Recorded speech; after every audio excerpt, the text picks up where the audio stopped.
Do the GLP-1 drugs promote fat loss or muscle loss?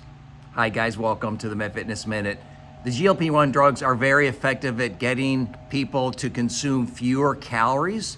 So because of that, they decrease the size of their fat cells, which means they lose body fat. But at the same time, these medicines are also promoting catabolic changes to skeletal muscle, meaning you're losing muscle as you're on the GLP-1 medicine. This is not good because once you lose the weight, not only are there health issues related to losing skeletal muscle, but then it's increasingly difficult to stay active as you age because you're getting weaker while using these medicines.